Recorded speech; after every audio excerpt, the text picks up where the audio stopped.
think this is a good idea. No, that's not what they thought.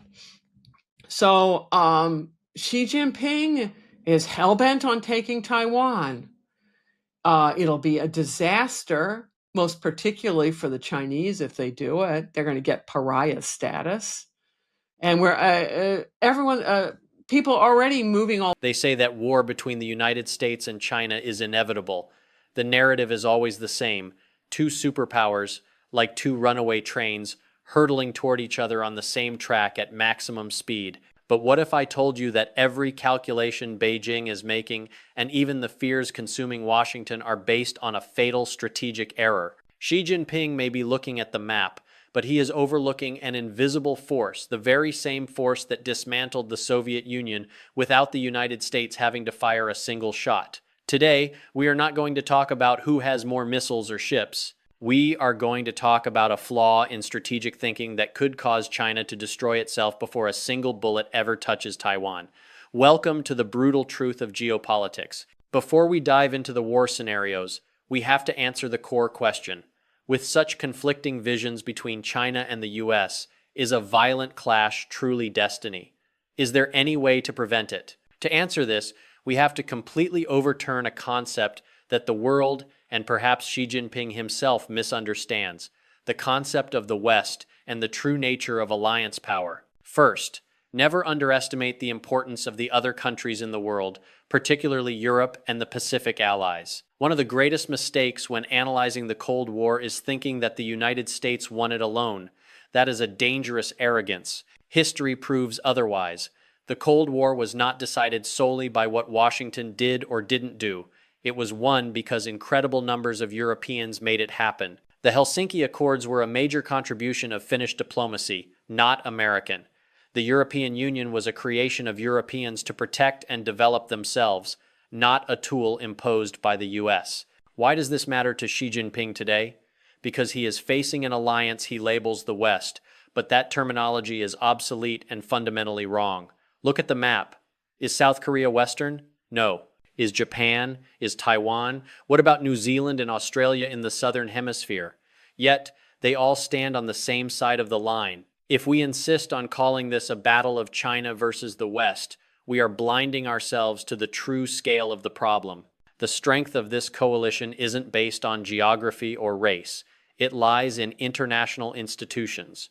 This is the critical point that Beijing's strategists seem to dismiss.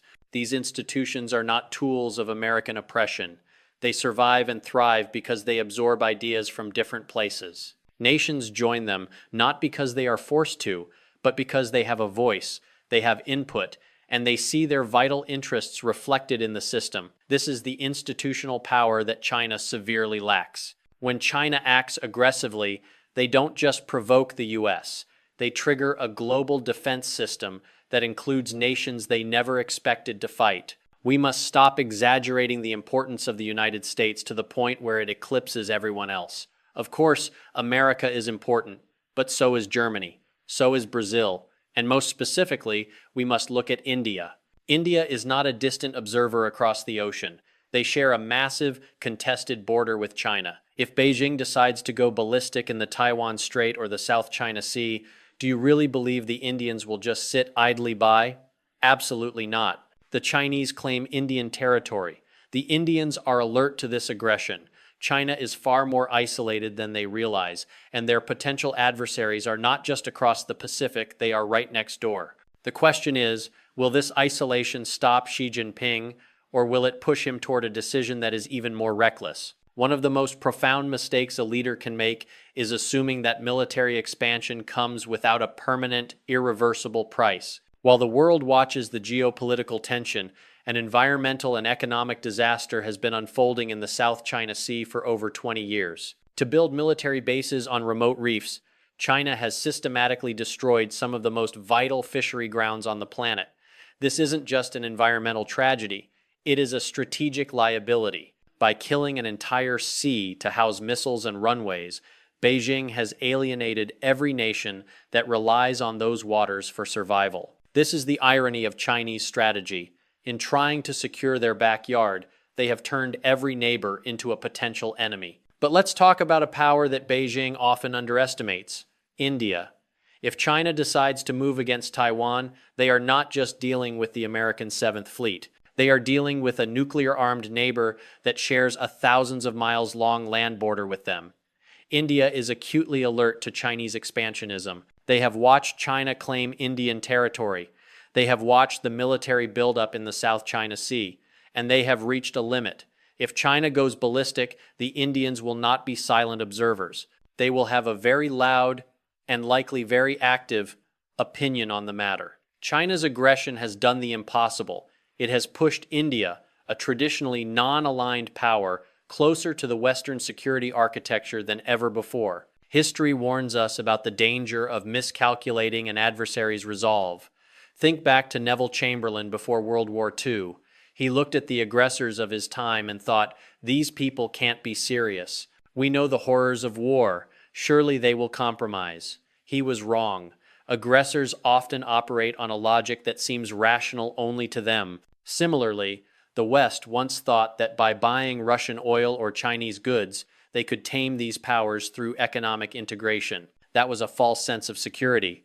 Xi Jinping is currently hell-bent on taking Taiwan, regardless of the global economic cost.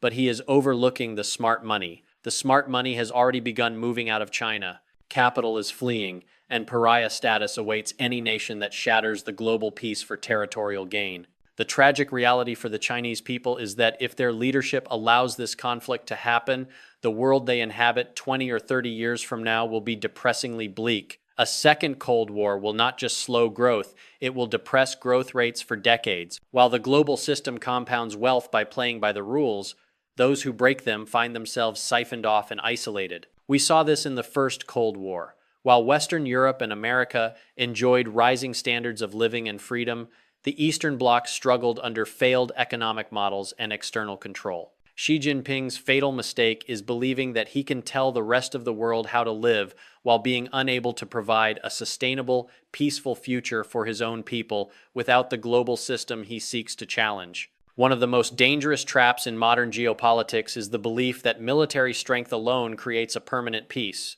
We often look at the nuclear arsenals of the United States and China and assume that because a conflict would be suicidal, it simply will not happen. This is known as deterrence theory, the idea that if I have enough power to destroy you, you will behave in a particular, predictable way. But as Sarah Paine points out, this provides a false sense of security because deterrence is, in many ways, just make-believe. The fatal mistake being made today is assuming that Xi Jinping shares the same definition of rationality as the West. In the halls of American political science, rationality is often measured in GDP growth, trade stability, and the preservation of the status quo. However, history is littered with the wreckage of empires, led by men who operated on a completely different logic.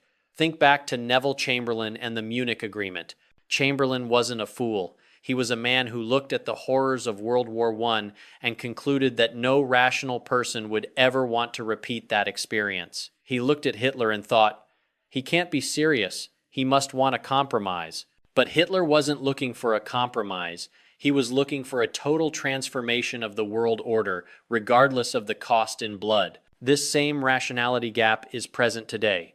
We assume that because invading Taiwan would lead to pariah status and the flight of smart money, Beijing will eventually back down. But what if the survival of the regime or the personal legacy of the leader is worth more than the economic prosperity of the nation?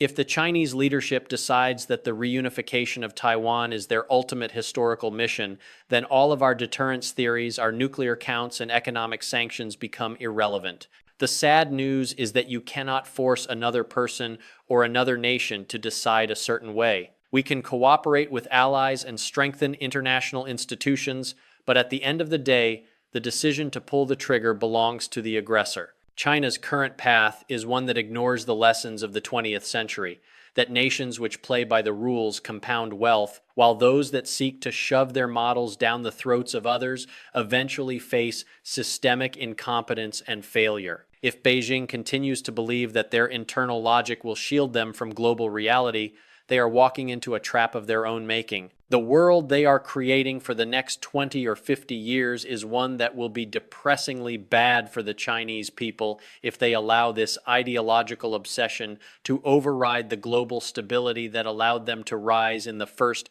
place.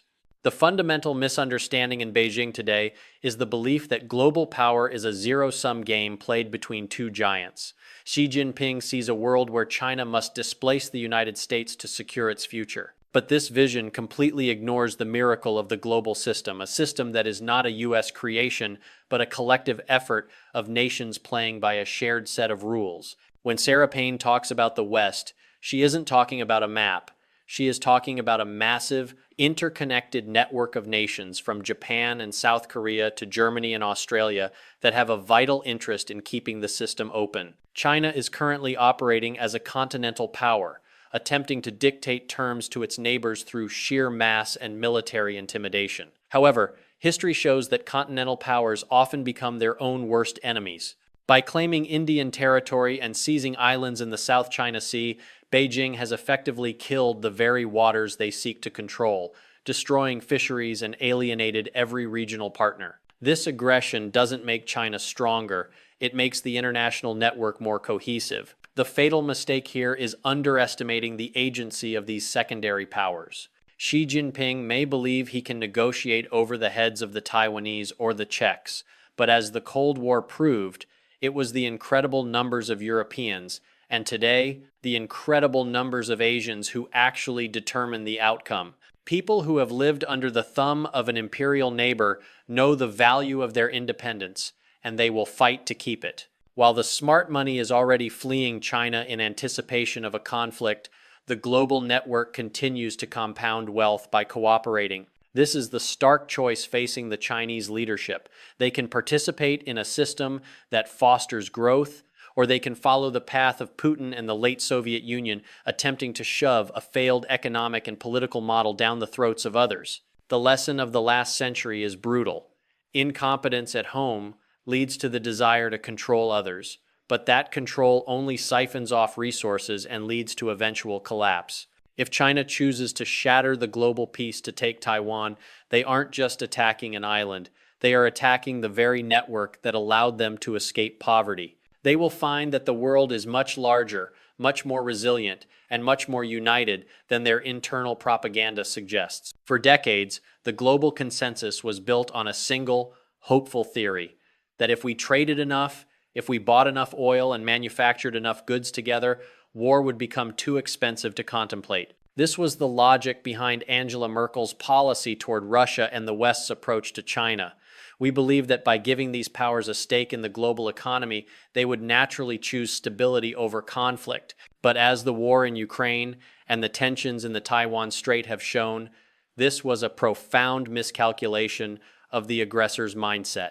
Xi Jinping is witnessing the smart money move out of China at an accelerating pace. Investors and corporations aren't just looking at profit margins anymore.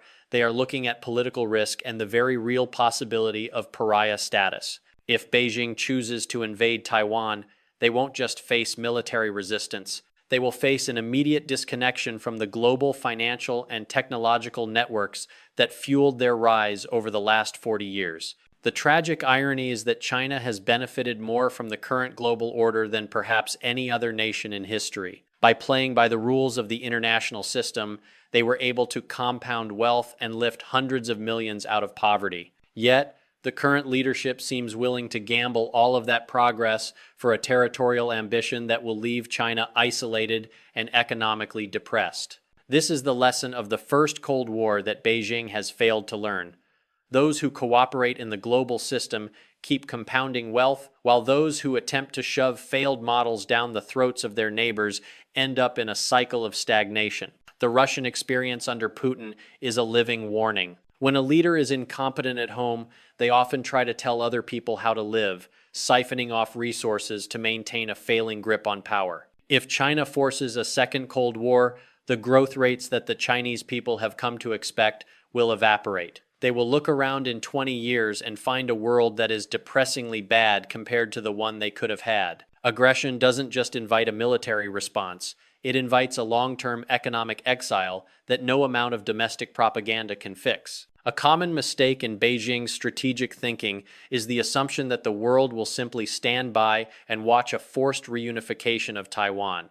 This is a fundamental misunderstanding of regional agency. If China goes ballistic, the regional powers will not be silent. India, which shares a long contested border with China and faces constant territorial claims, will have an extremely active opinion on the matter. The Indians are acutely alert to the nonsense of Chinese maritime claims and the environmental destruction caused by military base building in the South China Sea. China has effectively killed an entire sea's fishing grounds, and regional neighbors are well aware of the cost of this expansionism. This brings us to the dangerous ghost of appeasement. In the West, leaders like Neville Chamberlain or more recently Angela Merkel believed that through trade and compromise they could prevent a war. Chamberlain looked at the aggressors of his time and thought, "Surely they won't do this. We know the horrors of World War I." He was wrong. Similarly, Merkel believed buying Russian oil would create a bond of mutual interest that would prevent aggression. These policies didn't lead to peace. They led to a false sense of security while the aggressors prepared for conflict. The Chinese leadership must understand that the smart money is already moving out of China because the global community is no longer interested in being a victim of this miscalculation. If Beijing moves against Taiwan, they will face a regional coalition, not just a Western one that understands a threat to one is a threat to all. Japan, South Korea, Taiwan, and even countries like Australia and New Zealand are increasingly integrated into a system that plays by the rules and compounds wealth, while China's model increasingly relies on siphoning off resources and external pressure. Ultimately, the notion that you can force another nation to decide your way is a fallacy. Xi Jinping might believe his military might can dictate the future, but history shows that people who have escaped the thumb of an imperial neighbor like the Czechs or the Poles will never voluntarily go back under it. The miracle of the post-Cold War era was getting out from under the Russians. The world is not about to let China replace one imperial thumb with another. When we look back at the original Cold War, the victory wasn't just military. It was a victory of economic and social models. While the Soviet Union was busy trying to shove bad economic models down people's throats, the nations that cooperated within the global system, the Americans, the Western Europeans, and later the East Asian tigers were busy compounding wealth. People in the West were having grand vacations and living good lives, while those under the Russian thumb saw their resources siphoned off by an incompetent and siphoning center. Xi Jinping is currently leading China toward a similar trap.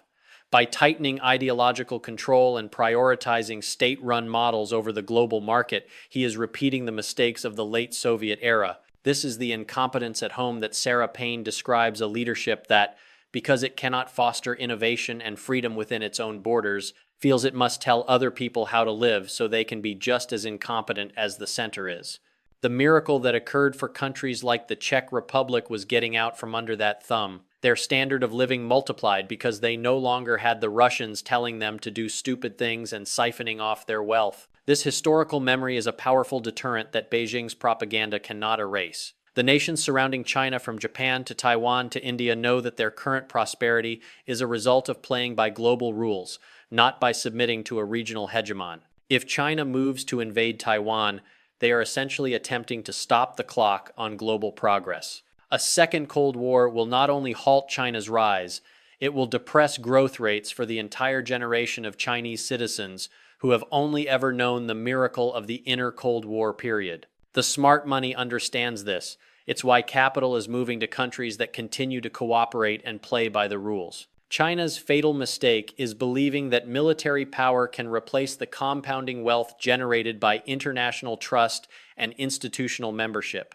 In the long run, a command and control empire cannot outcompete a global network of free, cooperating allies. We have explored the maps, the historical parallels, and the hidden costs of a conflict that no one truly wants, but many fear is inevitable. But as we conclude this analysis, the ultimate truth isn't found in the number of missiles in the Taiwan Strait or the size of a nation's GDP. It is found in the fundamental difference between two ways of existing in the world: the power of an imperial center that siphons and the power of a global network that cooperates. The fatal mistake that Xi Jinping could make, the one that would truly destroy China, is a failure to look 20, 30, or 50 years into the future. If China chooses the path of invasion, they are choosing a world where their growth rates evaporate, their smart money disappears forever, and they become a global pariah.